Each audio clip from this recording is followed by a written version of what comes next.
Pamenu 2006 pavasarį. Mes su bičiuliu ir kolega Valdu Vasiliausku šnekėjomės apie padėtį valstybėje, apie tai, kas vyksta mūsų valstybėje, apie procesus, apie žmonių įtakas ir apie tai, kad vis dėlto ne ta teisėta valdžia, kuri yra renkama žmonių, ne Seimas, ne vyriausybė valdo valstybę ir daro joje vykstantiem procesam didžiausią įtaką.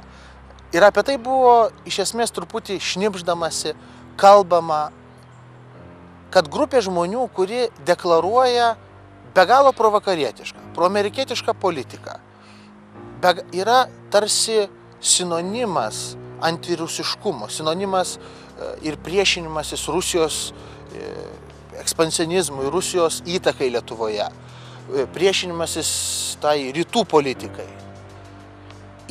Bet vis dėlto tam tikri jų veiksmai rodė, kad yra priešingai, kad tai yra iš dalies, bent jau dalies jų, tik legenda, tik tai šydas. Ir štai man kolega ir sako, kad yra Valstybės saugumo departamente žmonės surinkta medžiaga, kurie vis dėlto nebenori tylėti ir mato, kas vyksta. Ir štai Valdas Vasiliauskas sako, rudenį jie ryšis kalbėti. Tų pačių metų rugpjūčio mėnesį, pamenu, jau buvau grįžęs iš atostogų, sėdžiu prie savo kompiuterio ir skambina Valdas Vasiliauskas. Ir sako, atsidaryk kompiuterį. Yra paskelbta, kad Breste žuvo Lietuvos saugumo pulkininkas Vytautas Pociūnas. Ir aš iš tiesų net nesupratau, nes aš nepažinojau Vytauto Pociūno, žinojau apie jį, tačiau neturėjau jokių tokių asmeninių kontaktų, o mano kolega buvo labai sukrėstas. Ir štai tada aš supratau ir žinojau, kad vis dėlto tai buvo vienas iš tų karininkų, kuris ketino kalbėti. Ir kaip vėliau parodė Seimo tyrimas, pasakė, kad nebegali daugiau tylėti ir padarys viską, kad visi viską žinotų. Padarysiu viską, kad visi viską žinotų. Ir tas žmogus iškrenta iš 9 aukšto Baltarusijos viešbutyje, neprataręs nė žodžio.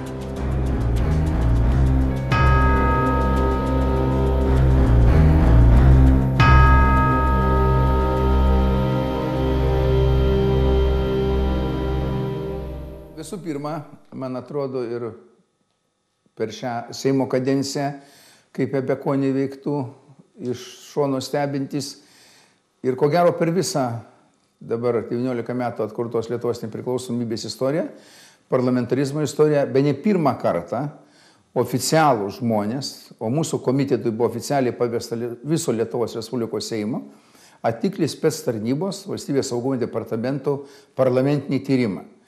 Žinoma, pretekstas tam buvo Vytauto Pociūno aukšto saugumo karininko žūtis Baltarusijoje. Nors aš tikrai prisipažinsiu, kad aš nelabai tikėdavau mūsų parlamentiniam tyrimam, kadangi daugelis jų pakeldavo problemą, bet išsprendimo tos problemos nebūdavo. Konfliktas tarp saugumo veiklą tiriančio Seimo komiteto ir saugumo vadovo įsisiūbavo, kai šis atsisakė pateikti medžiagą apie su Gazpromu siejamos Dujotekanos ir aukštų pareigūnų ryšius. Vietoj pažadėtos, bet nepateiktos slaptos pažymos, iš Arvydo Pociaus Seimo komitetas sulaukė Kipro. Paskyrusieji Algimantą Matulevičių Nacionalinio saugumo ir gynybos komiteto pirmininku skaudžiai suklydo. Jie tikėjosi, kad tai žmogus minkštas, sukalbamas, galbūt be principų, o Algimantas Matulevičius šito tyrimo metu netikėtai parodė itin tvirtą charakterį ir kartu su savo bendražygė komitete Rasa Juknevičienė privarė darbą iki pabaigos. Ir tas darbas baigėsi Seimo patvirtintomis išvadomis, kurios prilygsta įstatymui, tačiau kurios iki šiol yra nevykdomos.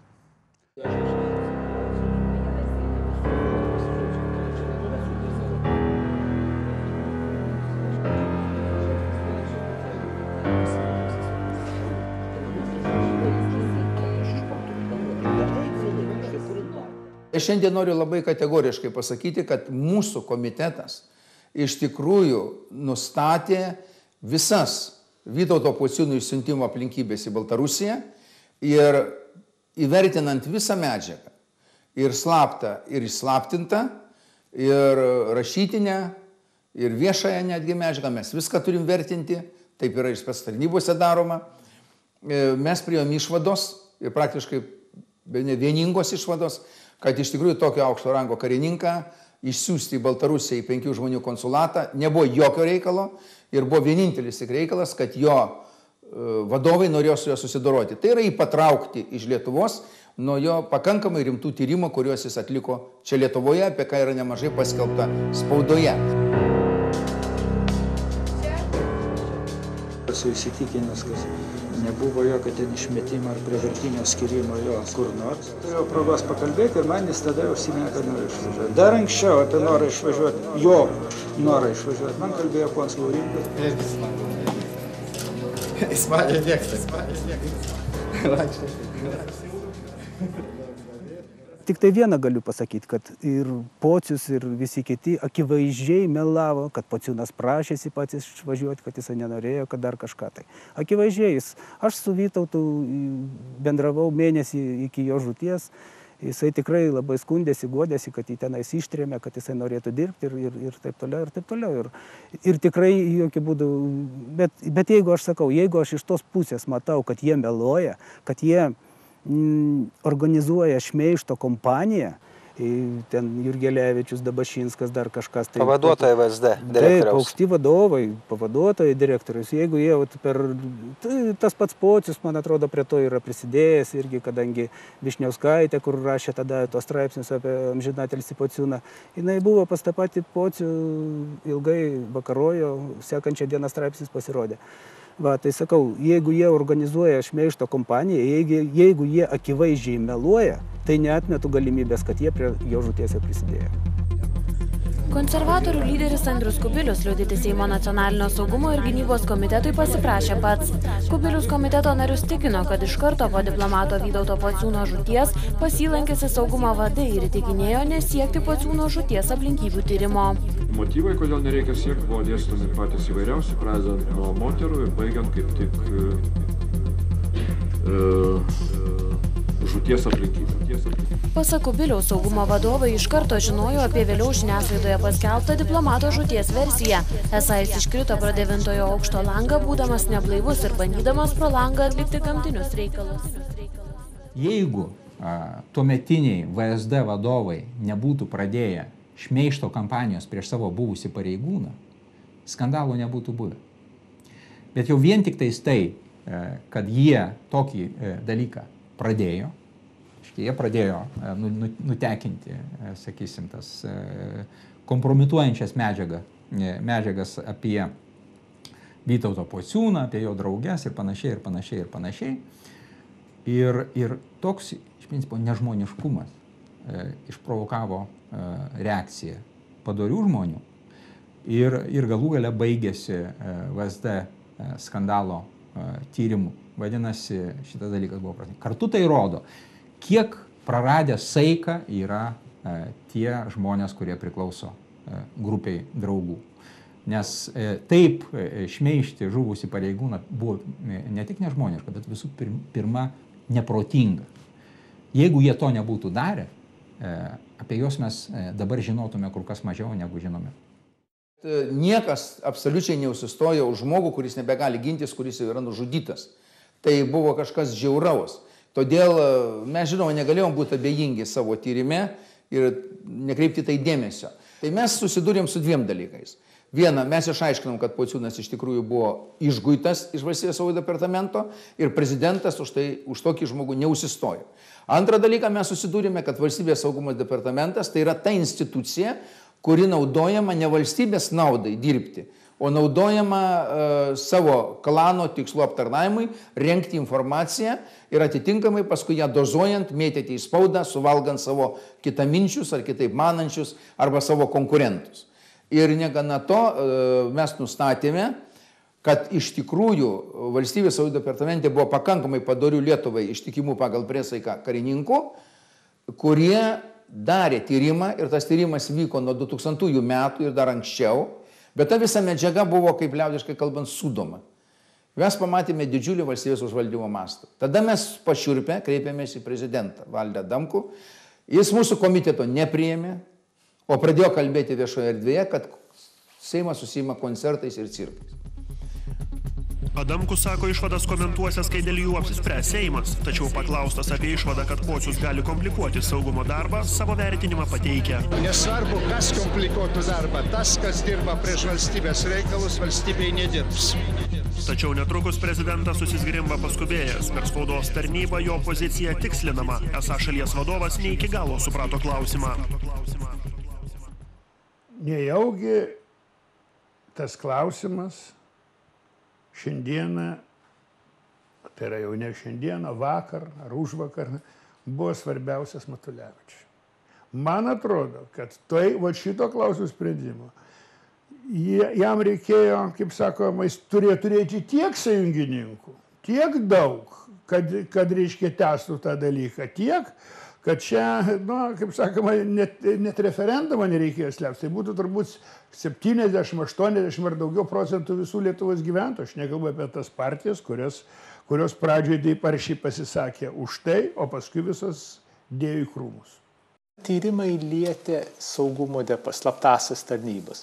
Ir būtent slaptosios tarnybos yra tos, kurias reikia labiausiai prižiūrėti, nes jie yra kaip tik tos organizacijos, kur veikia šešėlyje. Ir tai turėjo suprasti ir Seimo vadovybė, ir pats prezidentas. Bet faktiškai ir Seimo vadovybė, ir prezidentas palaikė VST savo pastangose viską nutildyti, neatsakyti ir likti anapus Seimo priežiūros, nors tai aiškiai ir pažeidžia konstituciją. Prisidengus kai kurių politinių partijų permanentiškai naudojamų užsienio valstybių, pirmiausia Rusijos,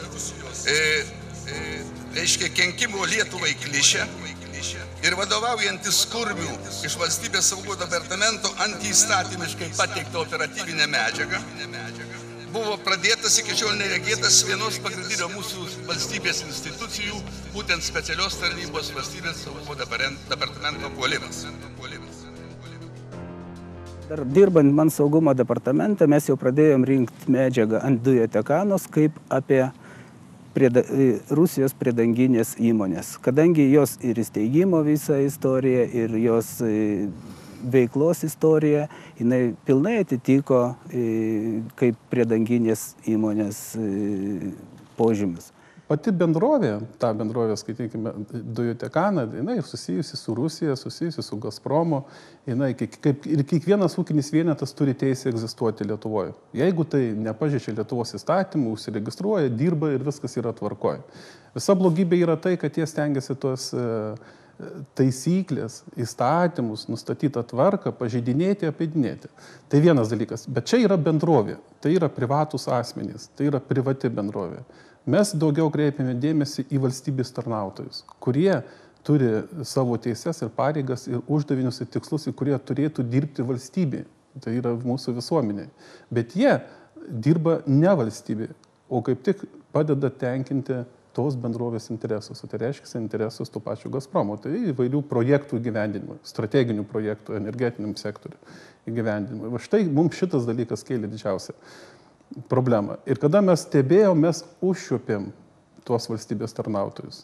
Ir vieni iš tų valstybės tarnautojų, aš negaliu teikti dabar, kadangi žinau, kad jau galiu sulaukti daug teismų ir gali mane nubausti didelėm sumom, bet galimai mūsų akiratį pakliuvo mūsų pačios saugumo departamento žmonės, tai kai kurie iš jų vadovų, jų ryšiai. Tai kaip jie gali leisti atlikti tyrimą mums toliau. Jie pradėjo tyrimą prieš mus, prieš 3 žmonės, tai Damulį, Bieliauską ir mane, ir kada vis tiek mes dirbom, jie galų gale priėmė sprendimą nušalinti, o paskui visiškai atsisakyti. Jie sudarė specialią komisiją, kuri tyrė, ar mes teisingai tyrėm tą bylą. O komisijos vadovas, Dainius Dabašinskas, buvo tos komisijos vadovas, kuris galimai ir buvo patekęs į mūsų tą akiratį.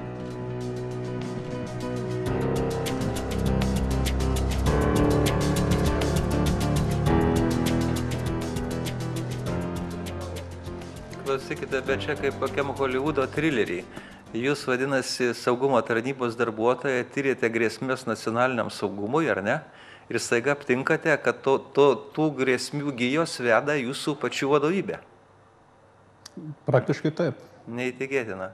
Praktiškai taip. Ta pati vadovybė, paskui sprendžia, mes teisingai tą bylą vedėm, sudarydama komisiją. 3 mėnesius trukusio VSD veiklos tyrimo išvados surašytos 22 puslapiuose, tačiau dar nepasiekusios Seimo salės išvados sulaukė aštrios kritikos. Suabejota, ar Seime užteks balsų joms pritarti.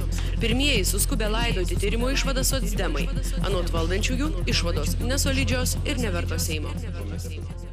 Baisiausia tai, kad saugumo departamentas kaip tarnyba, kuri privalo faktiškai, jos funkcijos eina tam užkirsti kelią, jinai buvo išvien su tom jėgom. Ir manau, kad kol kas yra ir dabar. Tai kam tada priklauso valstybės saugumo departamentas? Čia toks klausimas, formaliai jisai priklauso Lietuvai. Ir formaliai, kaip ir įstatymė parašyta, jisai turėtų atlikti tas funkcijas, kad ginti Lietuvos interesus. Bet tai čia yra de jure, o de facto tai yra, kad turbūt interesus jisai gina kažkokios tai grupės žmonių, kurią aš vadinu klanu ir kitaip galima jos pavadinti. Bet tai gali būti, kad Lietuvos valstybė finansuotų struktūrą, kuri negina jos interesų arba neateina prieš juos. Tai čia, sakyčiau, yra valstybės problema. Čia yra valstybės problema. Jeigu valstybei nereikia, kad saugumo departamentas gintų valstybės interesus, tai paskiau gaunasi taip, kad tas pats saugumo departamentas ilgainiui galbūt išsigimsta ir gina jau kažkieno tai kitų interesus, netgi kitų valstybių. VSD veiklos tyrėjai pažymi ir tai, kad gauti liudijimai kelia įtarimų, jog kai kurie saugumo departamento tyrimai galėjo būti realizuojami atsižvelgiant į politinę konjunktūrą. Esą medžiaga apie neteisėtą darbo partijos ir jos lyderiaus Paskiko veiklą VSD stalčiuose pragulėjo daugiau nei metus. Ikiteisminis tyrimas pradėtas tik tada, kai iš Seimo pirmininko posto, nebe darbiečių pagalbos, buvo nušalintas Artūras Paulauskas, dabar aršus VSD tyrimo kritikas. Tai stiprina seniai sklandžiusius įtarimus, kad Paulauskas operatyvinių tarnybų medžiagą galėjo naudoti asmeniniams interesams. Kaip aš tą galėčiau padaryti jūsų nuomonę? Ne, aš klausiu, kaip jūsų nuomonė aš tą galiu padaryti? Tai mes jūsų klausim. Nu, aš kalbu, kad tai yra visiška nesąmonė, kuri negali būti niekada ir niekaip įrodoma. Aš galvoju labai paprastai. Valstybė yra valstybė. Mes esam tarnautojai, mes dirbam labai svarbioje ir ypatingoje institucijoje valstybės, mums suteiktos ypatingos teisės, kad mes galim naudoti slaptas priemonės, klausytis, sekti žmonės ir taip toliau, tik tam, kad nustatyti tuos, kurie kelia grėsmę. Mes juos nustatėm, mes juos suradom, mes atlikom tyrimą ir vadovavomės tik tai įstatymu, išskirtinai įstatymu. Niekas už mūsų nestovėjo, kaip kažkas bando įrodyti, kad kažkam atstovaujam, kažkieno tai interesus, kažkas mums moka pinigus ir taip toliau. Tik pačiu įstatymu, daugiau nieko. Ką mes galėjom pasiskųsti, kad taip vyksta, kad taip darosi? Ne mes kreipėmės į Seimą. Nacionalinio saugumo komitetas, kuris yra aukštesnė institucija negu saugumo departamentas, atlikinėjo tyrimą. Jis uždavinėjo klausimus ir vienas iš tų punktų ir buvo toksai. Tai kaip aš galiu nuslėpti tą, ką jie sakė? Ką jie klausė?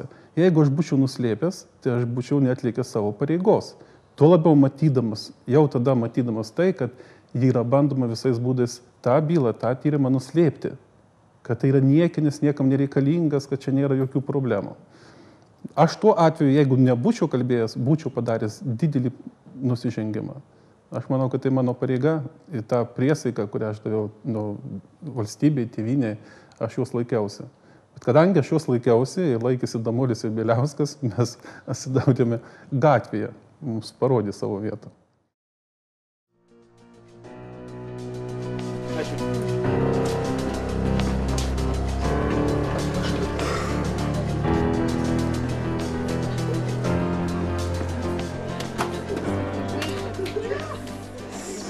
Įvykiai vystėsi labai įdomiai.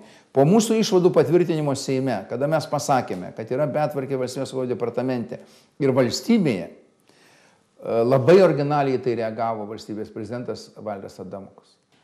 Jis vietoj to, kad gavęs Arvydo Pociaus pareiškimą ir jį patenkintų, į sausio mėnesį 2007 metų, praėjus gal porai savaičių po mūsų patvirtintų išvadų Seimo, važiuoja į Valstybės saugumo departamentą lyg tai palaikyti kolektyvų.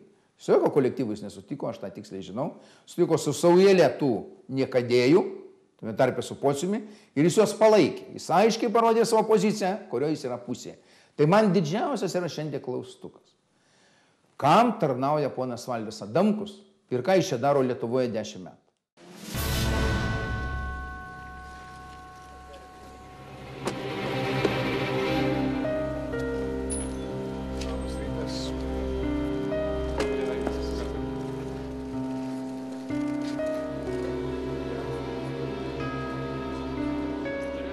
Jeigu jisai nenori jam bjauru ir žemą susitikti su Damuliu Brazuliu Bieliausku, tai Nacionalinio saugumo komitetas prašėsi. Aš labai puikiai prisimenu, oficialiai, viešai ir visai kitai, priimkit, mes pasakysim. Pažiūrėkim kitus sparnu, iš kitos pusės, kas yra teisus objektyviai. Prezidentas griežtai atsisakė priimti. Kaip suprast tada, aš nesuprantu tada. Nes ką aš mačiau, tai galiu tik pasakyti vieną, kaip dirbdamas tenais, ką mes nustatėm, taip Lietuvoje negali būti. Tokia situacija Lietuvoje negali būti normalioje valstybėje. Valstybės vadovo, dabartinio valstybės vadovo Valdo Adamkaus vaidmenį valstybės šitam visam užvaldymo procese aš išskirčiau kaip išskirtinį ir išimtinį. Pono Valdo Adamkaus vaidmuo šioje istorijoje yra pagrindinis, jo didžiausia atsakomybė tai, kas vyksta dabar valstybėje. Nes būtent Valdas Adamkus suskyrė į atsakingiausias pareigas, į Lietuvos specialiasias tarnybas, į Lietuvos teismus, į Konstitucinį teismą, į prokuratūrą, to žmonės, kurie dirba ne valstybei, o yra klano nariai, aptarnauja klaną. Ir Valdas Adamkus savo veiksmais dėja parodė, ir man asmeniškai tai yra didelis nusivylimas, parodė ir pademonstravo, kad šita žmonių grupė jam yra brangesnė, artimesnė, svarbesnė negu bendrai valstybės reikalai, negu viešasis interesas, ir jis eis su šita grupe iki pačio galo. Išvadose minimi liudijimai patvirtinantis įtarimus dėl saugumo šefo Arvydo Pociaus, jo pavaduotojo Dariaus Jurgelevičiaus ir buvusio užsienio reikalų ministerijos sekretoriaus, dabar premjero patarėjo Albino Januškos veiklos. Išvadose minimos Januškos sąsajos su įmonė galimai susijusia su Rusijos slaptosiomis tarnybomis. Kai kurie VSD pareigūnai komitetui teigia, kad Albino Januškos itin glaudūs ryšiai su viena verslo bendrove viršijo tarnybinės pareigūnų santykius su verslo atstovais ribas. Pagal kai kurių asmenų liudijimus informacija apie tokius ryšius buvo VSD parengtoje medžiagoje. VSD generalinis direktorius Pocius šią medžiagą pateikti komitetui atsisakė. Nors išvadose neminimas Gazpromo tarpininkės Lietuvoje Dujotekanos vardas, yra vieša paslaptis, kad komitetui liudija saugumiečiai kaip keliančius grėsmę nacionaliniam saugumui įvardijo Januškos ryšius su Dujotekanos vadovu Rimantu Stoniu. Dėl ryšių su verslininkais, tai aš jau esu sakęs, kad dirbant užsienio reikalų ministerijoje, tai yra prievolė susitikinėti. Aš to labiau, kad aš buvau atsakingas iš esmės ir už ekonominius dalykus užsienio reikalų ministerijoje ir už, taip sakant, kartu su ministru Valioniu mes kūrėm ir strateginį energetikos departamentą, tranzito klausimais, taip kad tai buvo neišvengiami dalykai. Ir čia, manau, tos visos galios ir visi dalykai, tokie absoliutinti ir išpūsti dalykai, tada čia turbūt pusė Lietuvos verslininkų galim apkaltinti tokiom galiom, kaip jūs bando dabar man įteikti. Man labai keista, kaip į tai žiūro mūsų vakarų partneriai, nes kaip taisyklė tokių dalykų vakaruose nėra. Amerikoje tokie dalykai netoleruojami, Europos valstybėse, kiek žinau, irgi netoleruojami. Yra geri, blogi parlamentai, yra geri ar blogi prezidentai, yra vyriausybės ir jie dirba ir atsako prie žmonės. Čia Lietuvoje susikūrė fenomenas, kad yra žmonės nerinkti prezidentūroje, jie dirba už prezidentą, vyriausybėje jie dirba už premjerą, negana to, jie net pastato naktinius premjerus. Jau praktiškai jau irgi žinomas atvejis, kaip Gediminas Kirkilas tapo premjeru. Egidijaus Kūrio fenomenas, kuris šiandieną konsultuoja pono Valinsko partiją, ponas Lopatos fenomenas, kuris uzurpavęs valstybinį institutą, kuris turi ruošti mūsų politologus ir turi ruošti mūsų diplomatus. Dėja ruošia, pasirodo, žmonės aptarnauti klanui. Iš to instituto labai daug žmonių deleguojama į prezidentūrą. Ir ponas Lopata dalyvauja tokiuose suokalbiuose, kaip, pavyzdžiui, kartu su Stoniu Duetekanos, vienu iš vadovų, gal ne visai didžiausių, nes ten Vajeika KGB karininkas yra didesnis, bet jie sprendžia pagal mūsų visą medžiagą, kam būti premjero, būti vyriausybė ir nebūti ir panašiai. Aš tai vadinčiau grupę draugų, kaip tarybiniais laikais. Tai yra žmonės, kurie leidžia kartu laisvalaikį, kurie tarėsi ten prie vyno ar vakarieniaudami, ar ten pirty, kaip ką daryti ir padeda vieni kitiems. Jie visada pasakys, kad čia nieko neteisėto nėra. Ir iki tam tikro laipsnio tokios grupės normaliuose visuomenėse yra neišvengiamos. Tai yra valdantieji elitai susidaro ir išnyksta ir vėl susidaro ir panašiai bet kokioje valstybėje. Bet viskas yra saiko klausimas. Kai šitokie procesai pakeičia realų politinį procesą ir iš principo pradeda falsifikuoti rinkėjų valią ir eiti prieš rinkėjų valią, tada tai jau darosi rimta demokratinio atstovavimo problema. O dabar kaip tik Lietuvoje tas ir vyksta, kad, tarkime, pasinaudojant tą padėtimi, kuri dabar susidarė susiskaldžiusiame Seime, šita grupė draugų ir jos politinis plasdarmas Seime, socialdemokratai, jie iš principo gali daryti, ką nori, palaikomi prezidento ir turėdami savo rankose premjero postą. Valstybės saugumo departamento generalinis direktorius Arvydas Pocius privalėjo Seimo nacionalinio saugumo komitetui pateikti analitinės pažymas apie procesus Lietuvoje, apie įvairių įtakingų žmonių ryšius su Gazpromu, su jo atstovybė Lietuvoje. Ir vietoj to paskambino ponas Arvydas Pocius iš prezidentūros nacionalinio saugumo komiteto pirmininkui ir pasakė, pažymų jūs negausite, bet greit gausite prezidento dekretą. Po valandos parašomas, paskelbiamas prezidento dekretas su kreipimus į Konstitucinį teismą. O nepamirškim, kad tuo metu Konstituciniam teismui vadovavo be galo sudėtinga asmenybė ir be galo ir asmenybė, kuri yra padariusi labai daug žalos valstybei. Tai yra Egidijus Kūris. Tai yra Valdo Adamkaus paskirtas Konstitucinio teismo teisėjas ir pirmininkas, kuris veikia ir veikia išvien su valstybininkų klanu. Ir štai iš vienos valstybininkų kontroliuojamos institucijos, prezidentūros, išeina kreipimasis į kitą kontroliuojamą Konstitucinį teismą, į absoliučiai politizuotą instituciją ir apribojamos tautos atstovybės galios tirti žuvusio Lietuvos karininko žūtį, tirti, kodėl buvo susidorota su mūsų karininku. Kaip tai vertinti? Kaip tai suprasti?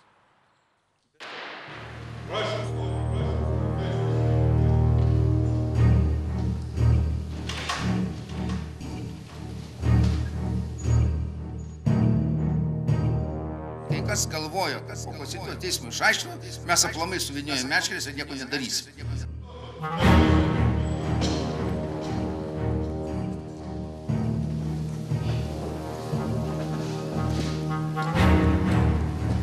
Bet kas vyko po to tyrimu, kada dar buvo reikalaujama pažymų, kai buvo puolami žmonės, Nacionalinio saugumo komiteto pirmininkas Matulevičius, konservatorių Tėvynės sąjungos atstovė Rasa Juknevičienė, kaip jie buvo šantažuojami, kompromituojami, kaip buvo elgiamasi su pačiu Seimu, kokie straipsniai buvo rašomi tam garsiai ir liūdnai pagarsėjusiam laikraštį Lietuvos rytas, kada mes žinojom, ką Lietuvos rytas, kas su kuo susitikinėjo, kas ką mokėjo, kiek mokėjo.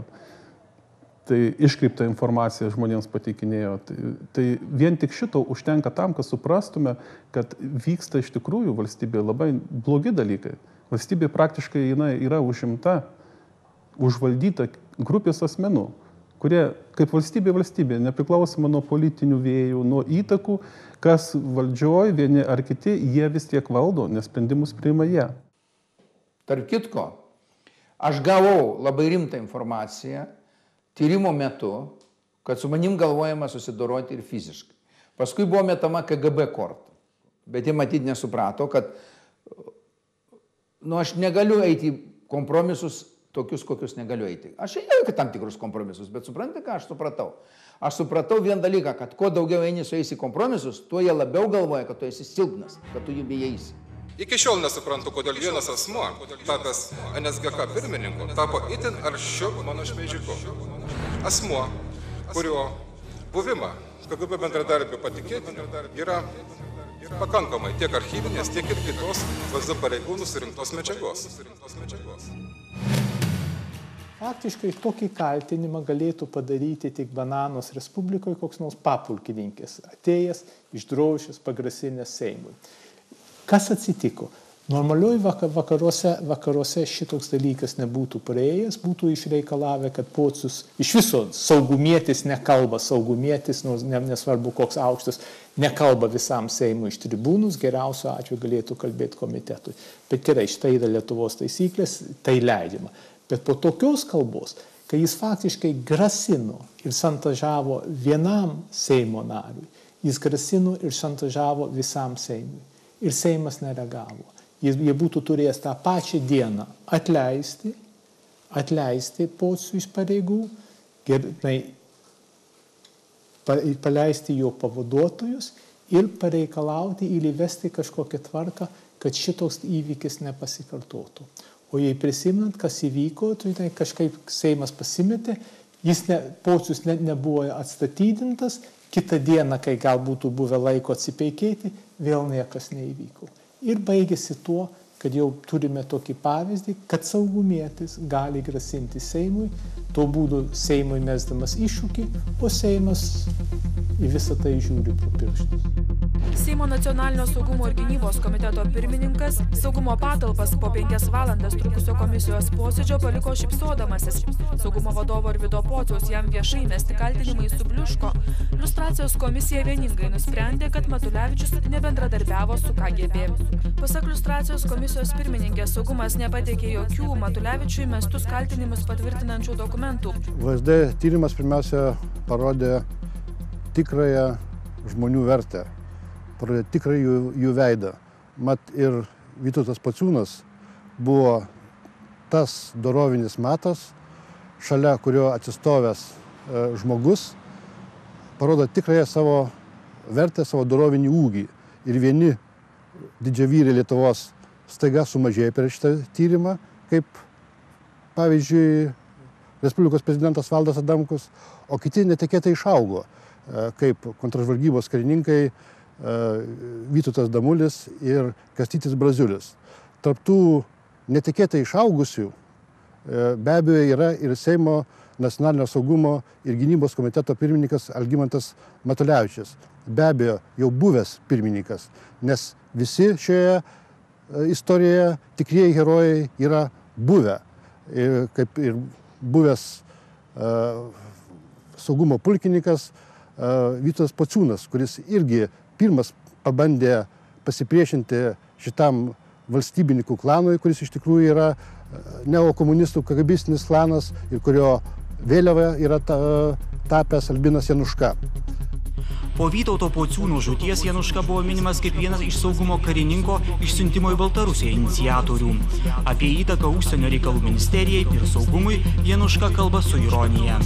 Mūsų valstybei įtaką daro turbūt dalis žmonių, kurie turi įtaką iš rytų, dalis turbūt žmonių, kurie ufonautų, kurie turi įtaką iš kosmoso ir dar yra žmonių dalis, kurie bando, tik mažėjantį, kurie bando suvokti racionaliai situaciją ir blaiviai įvertinti tai, kas vyksta. Aš sakau, nenorėčiau labai daug kalbėti apie tą, kaip jūs klausėte, apie tą Albiną, kadangi medžiagoj jisai yra pateiktas Seimo nacionalinio saugumo ir gynybos komitetui, jis yra pateiktas, žinomas. Sakyčiau, tai yra pilkasis mūsų valstybės kardinolas, aš taip įvardinčiau, kuris turi labai didelį įtaką, bet yra labai mažai matomas. Ir dedu ir dėsiu visas pastangas, kad jisai būtų kuo daugiau išviešintas. Neoficialiomis žiniomis esama telefoninio įrašo, kuriame Stonys pokalbyje su rusakalbiu pašnekovu užtikrina, kad jo žodžiais berniukai reikalus suka gerą linkme. Esą prezidentūroje viskas gerai, o užsienio reikalų ministerijoje gerai kaip niekada. Spėjama, jog berniukai reiškia Janušką ir Jurgelevičių. Kodėl mūsų tas didžiulis juodas darbas, padarytas vardant valstybės, kuris nedavė ne man, ne Rasai Juknevičiui, ne Smetonai, ne Kašėtai, ne galų gale Rimantui Bašiui ar Kšanienei, nors jie vėliau paskui jau nuėjo prieš mane, bet iš pradžių nors palaikė sunkiu metu, ne Pečeliūnui, kas dar ten balsavo už. Atrodo, visus išvardinau. Aš nenoriu savo tų nuopilnų pasiimti. Gal vienintis mano nuopilnas, kad aš sugebėjau suburti labai skirtingus žmonės, labai įvairias asmenybės, labai galbūt kartais kontroversiškas, bet vienam tikslui. Tos betvarkės išaiškinimui ir sutvarkymui. Bet įsivaizduojat, kas įvyko? Įvyko vienas elementarus paprastas dalykas. Valstybės vadovai, pradedant prezidentu Valdu Adamkui, pradėjo ignoruoti visą šitą dalyką ir po šiai dienai ignoruoja, lyg nieko neatsitiko.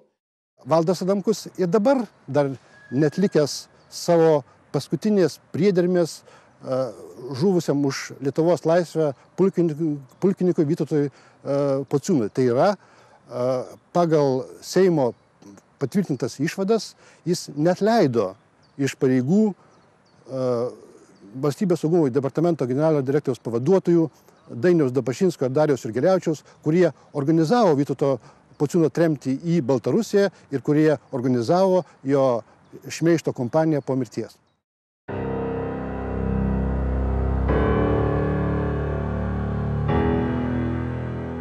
Jau 2 metai praėjo, jokių veiksmų nevyksta, ta pati bendrovė ir tie patys žmonės valstybės tarnyboje dirbantys sustiprėjo, įgavo daugiau patirties, parodė kitiems, kad nekiškit nosis, kur nereikia, tai pasėjo didelę baimę, nes nuo jų priklauso tavo karjera, nuo jų priklauso tavo ateitis, būsi negeras, išeisi į gatvę ir darbo niekur nerasi. Būsi geras ir paklusnus, dirbsi jiems, prašau, dirbk, visos tau lengvatos.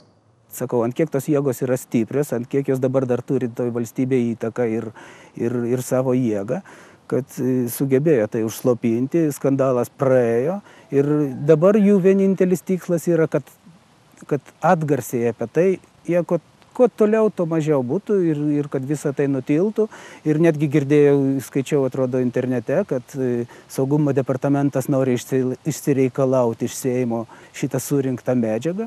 Tai tikslas, man atrodo, saugumo departamento tikslas būtų tik tai vienas - tą medžiagą paslėpti, tam, kad jos daugiau niekas neiškeltų į viešumą. Ir viskas, ir apie tai pamiršti. O ko jūs dabar dirbate? Aš vairuoju automobilį, vairuoju taksi automobilį, teikiu žmonėm paslaugą ir nemanau, kad šitas darbas yra negarbingas. Aš įsitikinęs, kad kiekvienas darbas yra garbingas ir reikia tik tai sąžiningai atlikti. Tas žmogus, Lietuvos kontražvalgybos vadovas, sėdi prie taksi vairo po to, kai jis paliudijo Lietuvos Seimui. Ir po to, kai kontražvalgybos vadovas ir kontražvalgybos pareigūnai, karininkai pateikė informaciją, jie buvo sutripti, išmesti į gatvę, apdergti ir niekas jam nepadėjo. Jie negalėjo rasti darbo. Kurie ateidavo, būdavo pasistengiama, kad jie ten nebūtų. Net politinės partijos, kurios paskui turėjo tikrai pareigą, po to pamatė, ką valdžia daro su jais, opozicinės partijos jiems padėti, taip pat jais pasinaudojo ir išsityčiojo. O ką reiškia šitas atvejis su konservatorių partija? Kai jie Braziuliui ir Damiuliui pasiūlė eiti jų sąrašus, o po to į tos sąrašus neįtraukė? Aš manau, kad tai pasako labai daug. Tai yra tęsinys visos šitos istorijos. Juk nebūtų tokio klano, jis negalėtų veikti, jeigu būtų sveika opozicija.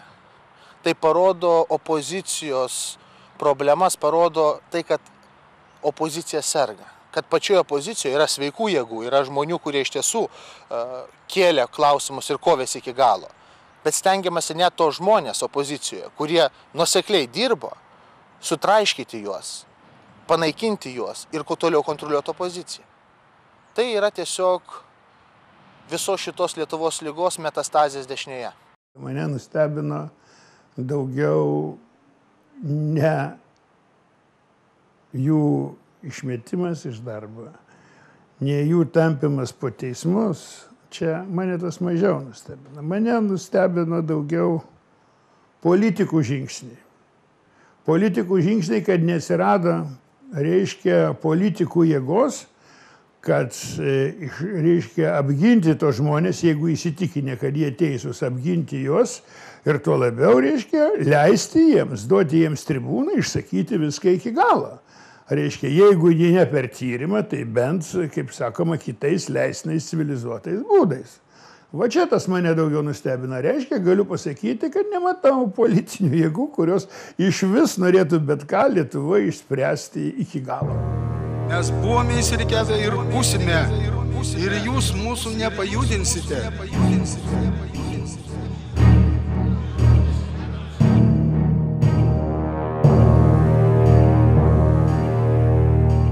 Na, galime palyginti kiekvieno žmogų ir jo darbą su kuo nors kitu.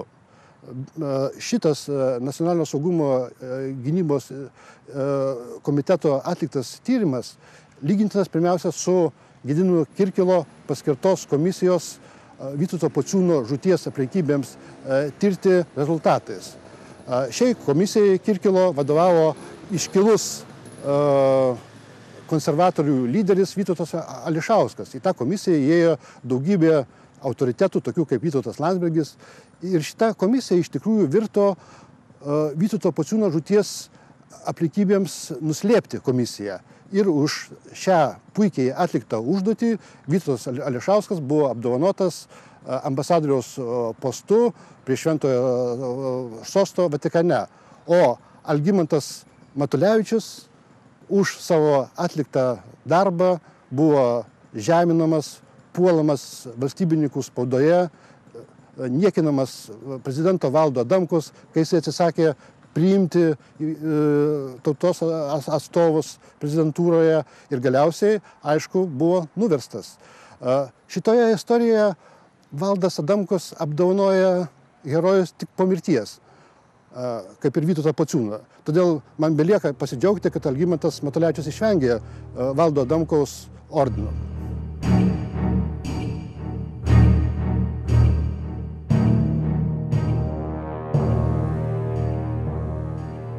O gal tai yra likimas? Gal lemta buvo būtent gauti tą komitetą ir būtent išsrėpti tą tokią žiaurų dalyką, perėti per tą mėsmalę. Čia gal ir norėtųsi padėti daug taškį. Tame man matyti yra žmogaus paskirtis, kad tu jautiesi žmogumi, o ne gyvuliu. Aš įsivaizduoju, kad prieš 5 metus panašioje situacijoje tai VSD skandalo apskritai nebūtų buvę. Ir jau vien tik tai, kad jisai įvyko ir kad žmonės jį prisimena ir kad jo nepavyko užslopinti, rodo, kad ta pergalė yra Piro pergalė. Ir kitas dalykas, artėja rinkimai ir kai prieš reiškia, metai, 2 metai iki rinkimų valdančioji klasė ir konkrečiai pagrindinė valdančioji partija, socialdemokratai, visiškai praranda saiką ir kulminacija šitos veiklos jau už VSD skandalo ribų, tai yra Leo LT, tai ką Raimundas Kuodis vadina afera, tai yra saiko praradimas, kuris atsirūks per rinkimus. Ir vienintelis dalykas, kuris gali išspręsti šitą klausimą, tai yra rinkimai, kuriuose laimės kažkokios jėgos, kurios bent kiek aplaužys ir sutramdys šitą neformalią grupę draugų.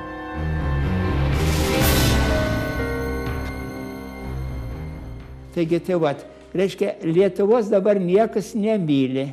Lietuva daugumai yra antram plane, o gal ir toliau. Taigi apie Lietuvą tik yra arena, kur galima daryti savo biznį. Viską daryti, o kada reikės, parduos Lietuvą. Mes pripratom prie to moralinio nešvarumo. Atsimenu lagerį, tada buvo blogai, nebuvo duonos, bet svarbiausia nebuvo muila. Ir va, nuvėjom vieną kartą į pirtį, padavėm tos rūbus į deskamerą. Išeinam, rūbų mūsų nebėra, pasirodo, kad jos sudegino, o davė naujus švarius rūbus, baltinės. Ir žinai, apsivilkam ir kaip nepatogu. Nu kaip tokiais švariais baltiniais būti? Man gaila Lietuvos, gaila tų žmonių, kurie partizanam davė duonas, kurie davė bunkeris, kurie važiavo į Sibirą, kurie mirė, kur gimė vaikai, tų man gaila. O čia visa kita, tai čia viskas yra juokai.